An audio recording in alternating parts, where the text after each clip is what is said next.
Yes, in a sign of apparent further deterioration between the relations between Venezuela and Europe, Germany's ambassador has been given 48 hours to leave this country by the Venezuelan Foreign Ministry. Venezuela, the Maduro government, saying he has violated diplomatic norms. He is interfering, they say, in the affairs of Venezuela. Now, no specifics were given by the Venezuelan government behind this, but on Monday, the German ambassador was one of several diplomats that went to the Caracas main international airport to welcome back Juan Guaido. He's the rival president to President Maduro. He is recognized as president by 54 countries around the world, including Germany, and the German ambassador did speak to the press there in a relatively high-profile way. Now, the German Foreign Ministry says this expulsion is incomprehensible in its words, but it says it will be abiding by it, although it has framed it as not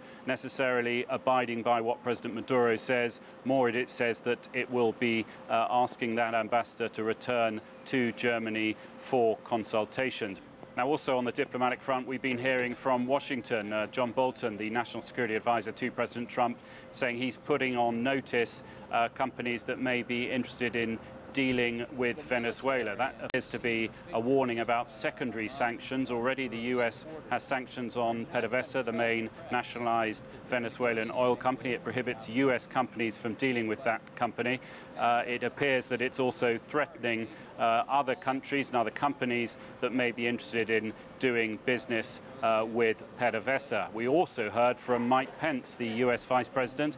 He said that 77 visas are being revoked of Venezuelans with US visas. He says those are people close to the Maduro government, including family members, that will now be prohibited from traveling to the United States. And finally, and what is possibly a sign of a further deterioration of relations between the US and Venezuela, an American freelance journalist here who's been living in Caracas for a few years, Cody Weddle. He's been working for several outlets, including some Miami television channels.